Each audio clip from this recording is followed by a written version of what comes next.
राधे राधे भक्तों, आप सभी भक्तों का एक बार फिर से मेरे चैनल शिवानी की दुनिया में बहुत बहुत स्वागत है। भक्तों, आज हम पुरुषोत्तम मास महात्म अध्याय 4 का श्रवण करेंगे।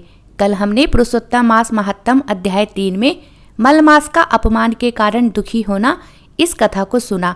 आज हम पुरुषोत्तम मास महात्म अध्याय 4 में मल मास का भगवान की शरण में जाना इस कथा को सुनेंगे। चलिए भक्तों, शुरू करते हैं। श्री नारायण बोले, हे नारद जी, मैं लोक हित के निमित्त भगवान श्री हरि से अधिक मास ने जो कहा सो कहता हूँ, तुम सावधान होकर सुनो। अधिक मास बोला, हे नाथ, हे कृपा निधि, हे हरे, मैं मलमास बलवानों से तिरस्कृत होकर यहाँ आया हूँ। फिर आप मेरी रक्षा क्यों नहीं करते? मुझे उन लोगों ने शुभ कार्यों में वर्जित, अनाथ और हमेशा घृणा से देखा है। अब आपकी वह दयालुता कहाँ गई? यह कठोरता कैसे हुई?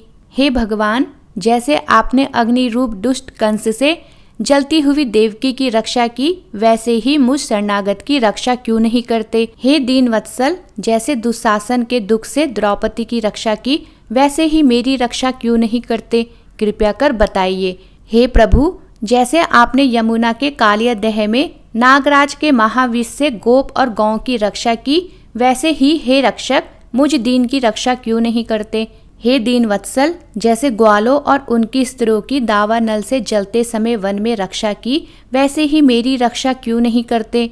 हे दीन वत्सल, जैसे आपने जरासंध की कैद से बंदी राजाओं की रक्षा की, वैसे ही मुझ शरण में आए हुए की रक्षा क्यों नहीं करते?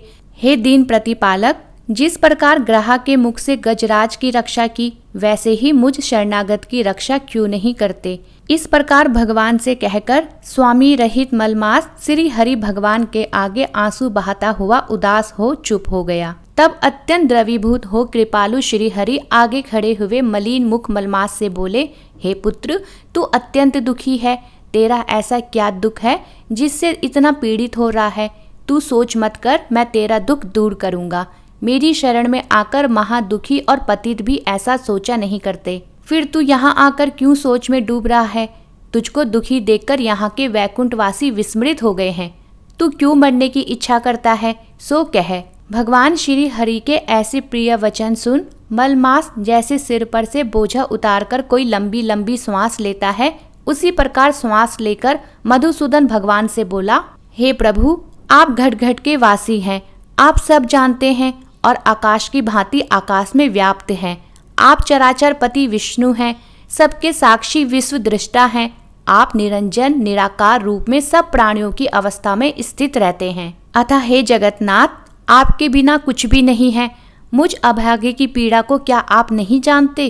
तो भी हे नाथ, दुखी रूपी बंधन में बंधा हुआ जैसा कष्ट किसी को कभी नहीं हुआ, ना सुना और ना देखा, सो आपसे कहता हूँ। लव, क्षण, मुहूर्त, पक्ष, मास और दिन रात्रि अपने अपने स्वामी की आज्ञा से सदा अभय हो आनंद करते हैं, किंतु मेरा ना कोई नाम है, ना कोई स्वामी है और ना कोई आश्रय स्थल है।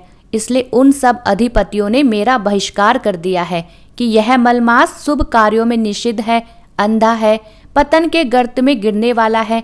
अतः मैं मरना चाहता हूँ, जीना नहीं चाहता। ऐसे जीने से तो मरना ही अच्छा है। नित्य जलता हुआ कैसे सुखपूर्वक सो सकता है? अब इसके आगे हे महाराज, कुछ कहने को बाकी नहीं है। आप दूसरे के दुख को कदापि नहीं सह सकते। आप तो परोपकार परायण हैं, इसी कारण वेद पुराणों में पुरुषोत्तम नाम से प्रसिद्ध हैं।